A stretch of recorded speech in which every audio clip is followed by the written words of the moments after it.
Hello भाई, मैं हूं अमन और आपका स्वागत करता हूं एक और नई वीडियो में अमन ऑटोमोटिव के। तो भाई, आप लोगों ने मेरी एक प्रीवियस वीडियो जरूर से देखी होगी। इससे पहले जो आई थी वो थी कि गाड़ी में जैसे कि इससे सब डेंट देख रहे थोड़ा सा जो कि बाकी रह गया है। तो इसको मैंने ठीक करने की कोशिश की थी। जो आपकी ग्लू मतलब कि हॉट ग्लू गन जो स्टिक आती है उसके थ्रू मैंने कोशिश किया था कि ये ठीक हो जाए, मतलब कि जो डेंट वगैरह है वो थोड़ी बहुत बाहर आ जाए।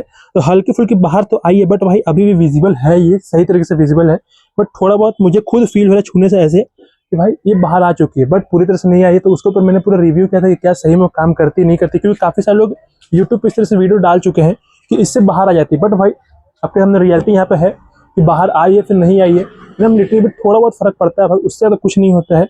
हाँ, अगर थोड़ी बहुत छोटी छोटी छोटी अगर डेंट वगैरह है, मतलब कि मान लीजिए कहीं पे हल्का फुल्का दब गया, डॉट जैसा हो गया, उसको बाहर निकाल देगी। बट भाई इस तरीके से अगर ऐसा दबाव रहेगा जो कि आम गिरने से यहाँ पे दब गया था, तो होता ही है कि बहुत ज्यादा अगर डीप हो जाएगा तो भाई निकलेगा नहीं। और नहीं निकलने के कारण अगर आप इसको ज्यादा पुश करेंगे तो भी वो नहीं निकलता, उल्टा यहाँ पे ग्लू वाला दाग छोड़ा था। अभी मैंने कैसे कैसे मतलब कि इसको रगड़ के पानी वगैरह से निकाला है। तो भाई उतना कुछ कारगर नहीं रहता। हाँ, थोड़ा बहुत अगर छोटा छोटा डेंट है तो उसके लिए बहुत ज्यादा कारगर है, बट उससे ज्यादा अगर आप सोचें कि इस तरह से हो जाए, या फिर अगर इस तरीके से यहाँ पे देख रहे होंगे, यहाँ पे जो डेंट है उस तरह के डेंट अगर निकाल दे तो भाई वहाँ पे कारगर नहीं है वो। तो होप सो कि आपने देखा होगा और आपको समझ में आया होगा, और आप लोगों ने काफी सारी वैसी वीडियो देखी होगी जिसमें काफी सारे लोग वो जो हॉट ग्लू गन की जो आपकी स्टिक रहती है उसी से निकालने की कोशिश करते हैं और दिखाते हैं कि निकल गई है। तो भाई फेक भी रहती है काफी सारी चीज, तो उसको आप बिलीव ना करें, खुद ट्राई करें। और आपके भाई ने तो ट्राई कर ही लिया, आपको दिखाई दिए कि क्या बाहर आती है फिर नहीं आती है। तो जैसा कि आपने रिजल्ट देख ही लिया होगा। तो होप सो कि आपको इन्फॉर्मेटिव लगी होगी वो वीडियो। और अगर कोई डाउट वगैरह होगा तो आप कमेंट डाउन करेंगे उसके ऊपर। तो चलिए शुरू करते हैं इस वीडियो को, मतलब कि वो तो प्रीवियस वीडियो थी उसको छोड़ते हैं, अब इस वीडियो की जो मेन टॉपिक है उसके ऊपर आते हैं। तो भाई जैसा कि जो मेन टॉपिक है इस वीडियो की वो थी जो सीएट की तरफ से माइलेज जो टायर मैंने अपनी गाड़ी के अंदर डलाया था, फिर बोल सकते हैं जो माइलेज जो टायर मैंने अपनी गाड़ी के अंदर डलाया था उसकी मेन रिव्यू के बारे में। जैसा कि आपको पता है कि मैंने एक डेढ़ महीना पहले अपनी गाड़ी के अंदर जो पूरी चारों टायर है उसको चेंज कराया था। जैसे कि जो प्रीवियस टायर थी उसकी कंडीशन पूरी खराब हो चुकी थी, पूरी फट के एकदम, मतलब कि एकदम 8 साल में रद्दी हो चुकी थी वो टायर। तो उसको मैंने चेंज ही करा दिया था क्योंकि मुझे ट्रिप वगैरह पे जाना है था। और मैं जा करके अब लौट के आ भी चुका हूँ, जैसे कि आप लोगों ने वीडियो देखी भी होगी। और लौटने की मैंने वीडियो अगर नहीं बनाई थी क्योंकि भाई मैं रात में लौटा ही था, तो व्यू अच्छा नहीं आएगा। और व्यू अच्छा नहीं आएगा तो भाई दिखाने का कोई मतलब नहीं बनता है वैसे, इसलिए मैंने उसको रिकॉर्ड वगैरह नहीं किया, शूट वगैरह नहीं किया।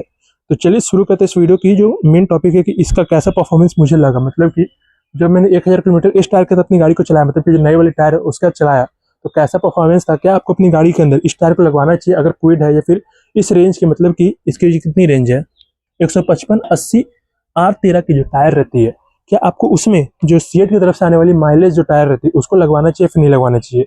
तो बेसिकली आज मैं इस वीडियो में टोटली उसके ऊपर बात करने वाला हूं। तो चलिए शुरू करते हैं इस वीडियो को।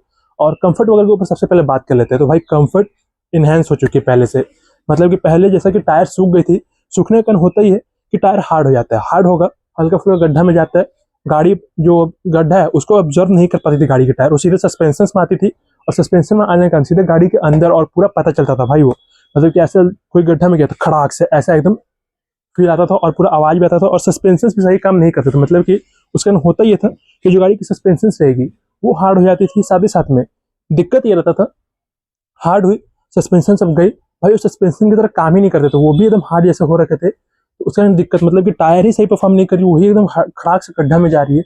सस्पेंशन भाई जहां तक काम करेंगे वहां तक करेंगे, बट भाई एट दी एंड वो भी सही तरह से काम नहीं कर पा रही थी। बट अभी जैसे कि नई टायर लगी है तो इनमें भाई जो लिक्विड फ्लूइड वगैरह होता है, जैसे कि आपको पता है कि जो कोई भी गाड़ी का टायर हो, चाहे कार बाइक कोई भी टायर हो, उसके अंदर एक लिक्विड होता है जो कि इनकी मेन जानते हैं अगर वो सूख जाती है तब उसके गाड़ी की जो टायर थी उसके अंदर क्रैक वगैरह दरार वगैरह फूलना चालू हो जाता है। तो उसके कारण होता ही था, सूख चुकी थी, हार्ड हो चुकी थी टायर एकदम से।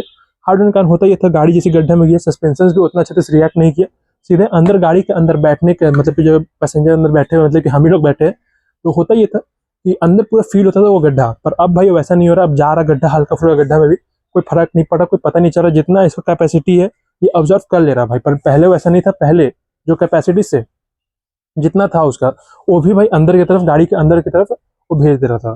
तो सबसे पहले कंफर्ट तो भाई लाजवाब हो चुकी है, मतलब कि मस्त हो चुकी है इसकी कंफर्ट है। काफी जबरदस्त ग्रिप वगैरह, जो कि ग्रिप में मतलब कि पहले जब फट चुकी थी, मतलब कि जो टायर खराब हो चुकी थी, नए का तो मुझे पता नहीं, जैसे कि 2017 में गाड़ी खरीदाई थी तो उसमें तो मुझे गाड़ी ड्राइव करना आता ही नहीं था, तो भाई नया का मुझे नहीं पता। बट अभी 3-4 साल से मैं गाड़ी चला रहा हूँ, तो भाई हो ये रहा था कि ग्रिप वगैरह खत्म हो चुकी थी, स्लिप करने की गाड़ी की, मतलब कि बरसात वगैरह में स्लिप करने की चांस बढ़ रही थी, मतलब कि स्लिप वगैरह कर सकती थी ब्रेक वगैरह मारने पे। ऐसा तो आज तक हुआ नहीं, बट हल्का फुल्का स्लिप वगैरह होती थी, उससे ज्यादा कुछ नहीं होता था।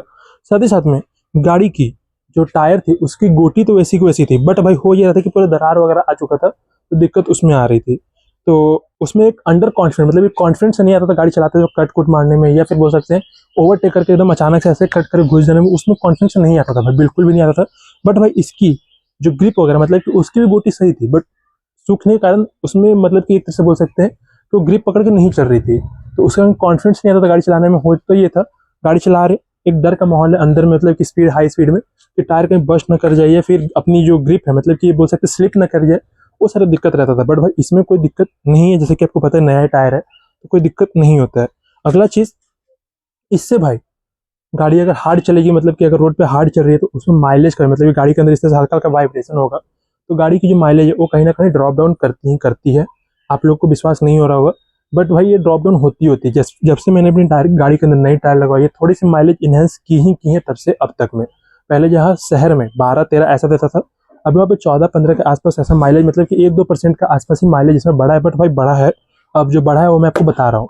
साथ ही साथ में अब गाड़ी चलाने में एक कॉन्फिडेंस आ चुका है, कोई भी दरार वगैरह नहीं है, क्रैक वगैरह नहीं है। साथ ही साथ में एक और दिक्कत उस टायर में रहती थी, जैसे कि क्रैक वगैरह आ चुकी थी, एयर बहुत जल्दी लीक कर जा रहा था। मतलब कि गाड़ी अगर इस तरह से खड़ा है, तो अगर 4 दिन में गाड़ी खड़ी है, मतलब कि अगर एयर मैंने लिया और 4 दिन गाड़ी खड़ा कर दिया, कहीं नहीं किया, गाड़ी एकदम इस तरह से नॉन स्टॉप ऐसी खड़ी है, लगी हुई है, एयर निकल जाता था सबसे ज्यादा भाई उस तरफ, मतलब कि जो राइट तरफ की टायर थी उससे निकलता था। बट भाई अब वो दिक्कत समस्या खत्म हो चुकी है, और अब गाड़ी जैसे कि मैं आया हूँ 5 तारीख को, उसके बाद से गाड़ी यहाँ पे खड़ी है, जैसे कि पता ही है कि जो टायर है इसका जो अलाइनमेंट वो बिगड़ चुका है एकदम, जगह पीछे फेंडर में सट गया, तो भाई इसको चलाना अभी कोई मतलब कि एक रिस्क से कम नहीं है, क्योंकि भाई ये एकदम लूज हो चुका है, यहाँ पे आकर के लग रहा है। और जो मैंने नया मतलब ये गाड़ी की जो मड फ्लैप उसकी भी जो नट रहती है उसको भी तोड़ दिया है इसने, तो भाई इसको सबसे पहले ठीक कराएंगे तभी गाड़ी को इधर उधर ले जाना, नहीं तो भाई इसी वजह से भी गाड़ी खड़ी है फिलहाल में। तो ये सारा है। और एक्सपीरियंस की बात कर ले तो भाई बहुत बढ़िया टायर है, और जिसकी मतलब कि जितनी इसकी प्राइस है, जितनी इसकी रेंज है, मतलब कि एक टायर की 3300 रुपया थी, तो भाई उसमें सबसे बेस्ट टायर मुझे अभी तक लगी। और मेरी गाड़ी यार चलती भी नहीं है, तो भाई अगर इसमें क्रैक्स जल्दी आ जाएगी, मतलब कि वैसे में कोई अगर MRF वगैरह लगा लेता उसमें क्रैक्स आता तो मेरा घाटा हो जाता, बट भाई इसमें क्रैक्स वगैरह 2-3 साल तक भी अगर नहीं है तो मेरे लिए काफ़ी वर्थ रहेगा। और अगर आपकी गाड़ी काफ़ी लंबे समय तक खड़ी रहती है इस तरह से, मतलब कि जैसे मेरी गाड़ी है अगर खड़ी रह रही है उस तरीके से, तो भाई मैं आपके लिए प्रेफर करता हूँ ये टायर को लगाओ, कोई दिक्कत नहीं है। सीएट के काफ़ी सारे लोग बोलते हैं कि नहीं इसका नहीं लगाना चाहिए, MRF का लगाना चाहिए, तो भाई MRF में जहाँ तक मुझे लगता है कि उसकी रनिंग, मतलब कि जो गाड़ी MRF मैंने देखा है उसमें रनिंग ज़्यादा रहती है, जैसे कि मेरी डिज़ायर है उसकी रनिंग बहुत ज़्यादा इससे, तो भाई उसमें वर्थ है। अब उसका 4 साल में जैसे कि टायर का काम हो रखा है, मतलब कि वो घिस चुका है, मैंने आपको दिखाया तो नहीं था, बट भाई उसका भी टायर का काम हो रखा है, उसको चेंज करवाएंगे। तो मैं सोच रहा हूँ उसका वीडियो अगर आपको दूंगा, बट अगर मैं वहाँ पर मौजूद रहूँगा तब। तो भाई बढ़िया टायर है, कोई दिक्कत नहीं है।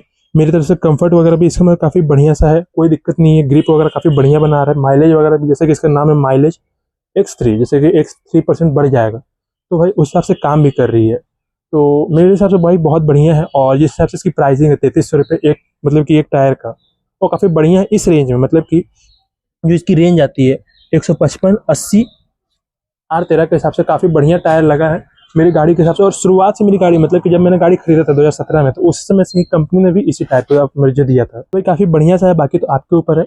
बाकी जो मुझे जो चीज़ लगा, मतलब कि जैसा कंफर्ट वगैरह लगा, जिस तरह से मुझे लगा, वो मैंने कोशिश की कि आपको बता दूँ, आपको एक अच्छा सलाह दे पाऊँ एज आपका बड़ा या फिर छोटा भाई होने के नाते। तो होप्स हो कि आपको समझ में आया होगा कैसा टायर है। और मैंने अपना पूरा एक्सपीरियंस, जैसे कि मैंने 1000 किलोमीटर अभी चला भी दिया इस टायर के साथ अपनी गाड़ी को, तो जो मेरा एक्सपीरियंस रहा और जिस तरह से मैंने अपनी गाड़ी पे मतलब कि आने जाने में जो एक्सपीरियंस महसूस किया, वो आपके साथ शेयर किया इस वीडियो के थ्रू। इस टायर के बारे में कैसी है कैसी नहीं है, तो होप्स हो कि आपको समझ में आया होगा और आपको वीडियो इन्फॉर्मेटिव लगी होगी। और अगर आपको गाड़ी के टायर चेंज कराना होगा, तो होप्स हो कि ऐसा नहीं मैं पेड प्रमोशन कर रहा हूँ, मैं अपने हिसाब से बता रहा हूँ आपको, और आपके लिए बता रहा हूँ, जिससे आपको सस्ते में भी एक अच्छी टायर मिल जाए एज अ क्विड, मतलब क्विड गाड़ी है या फिर अल्टो गाड़ी है, कोई भी गाड़ी है जिसमें इतना मतलब कि इस रेंज का 155-80 R13 वाला जो टायर का प्रोफाइल आता है, अगर उस तरह की रेंज की कोई भी टायर आ रही है तो आप इसको लगवा सकते हैं। बाकी तो आपका चॉइस, आपका पसंद है।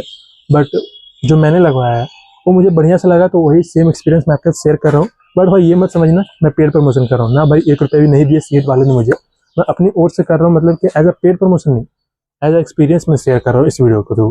तो चलिए मैं एंड करता हूँ, वीडियो को इन्फॉर्मेटिव लगी होगी तो भाई लाइक कर दीजिएगा, शेयर कर दीजिएगा, कोई डाउट होगी क्वेरीज होगी आप जरूर से बेझिझक मुझे कमेंट करके पूछ सकते हैं, जिससे मुझे पता चल सके कि क्या डाउट है। कमेंट डाउन कर दीजिएगा जिससे मुझे पता चल सके। और ऐसी गाड़ी से रिलेटेड, कुछ ड्राइविंग से रिलेटेड और भी इन्फॉर्मेटिव वीडियो देखते हुए फ्यूचर में सब्सक्राइब कर दीजिएगा मेरे चैनल अमन ऑटो मोटिव को। तो देखने के लिए बहुत बहुत धन्यवाद। जय हिंद, वंदे मातरम।